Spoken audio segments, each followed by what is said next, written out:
U kap në shtëpi bari, shqiptari shpëton deportimit nga Anglia fal të dashurës. Një shqiptari ka shpëtuar deportimit në Shqipëri pasi një gjyqtare vendosi se do të ishte jo e përshtatshme për partneren e tij sepse ajo nuk mund të flasë shqip.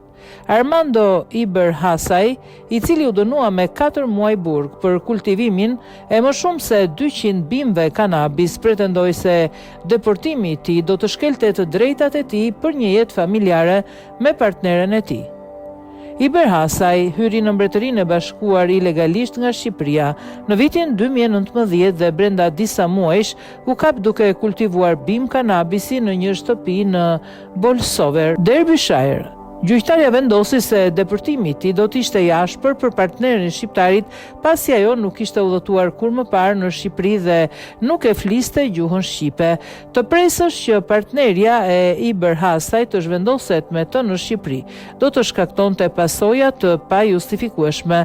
Kjo për shkak se ajo nuk ka lidhje me Shqipërinë përveç nëpërmjet Iberhasajt dhe ajo nuk e ka vizituar kur Shqipërinë dhe as nuk ka jetuar vetë atje. Ajo dha prova se është e përkushtuar ndaj punësimit të saj dhe për të qenë e pavarur, duke shijuar karrierën e saj dhe duke fituar pagën e saj. Gjithashtu pranoi dëshminë e saj se kohët e fundit ajo u ka ofruar mbështetje të përditshme motrës dhe nënës së saj, të cilat secila ka nevojë shëndetësore dhe fizike, me motrën e saj në veçanti që po hetohet për një diagnozë të mundshme të kancerit. Unë pranoj që kufizimi i mbështetjes së partnerit vetëm në mjetet moderne të komunikimit aktualisht do të shkaktonte pasoja të pajustifikueshme për të, shtoi gjyqtarja.